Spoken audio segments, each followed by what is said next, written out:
Here's a look at some moments in history from the past week. October 1st marks the 132nd birthday of Yosemite National Park.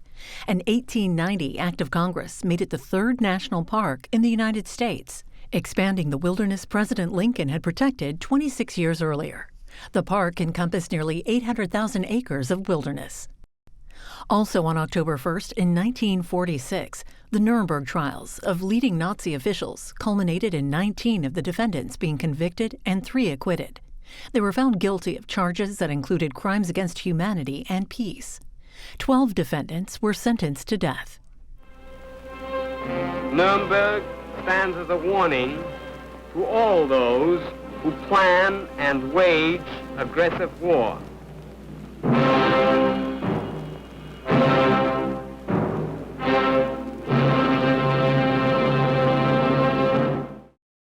On September 26, 1960, Richard Nixon and John F. Kennedy Jr. became the first presidential nominees to debate on television.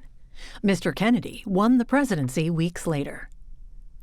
It is essential that a man who's president of this country certainly stand for every program that will mean for growth. And I stand for programs that will mean growth and progress. But it is also essential that he not allow a dollar spent that could be better spent by the people themselves. And I don't want historians 10 years from now to say, these were the years when the tide ran out for the United States. I want them to say, these were the years when the tide came in. These were the years when the United States started to move again. That's the question before the American people, and only you can decide what you want this country to be, what you want to do with the future. And on October 2nd, 1967, Thurgood Marshall was officially sworn in as the first black Supreme Court justice.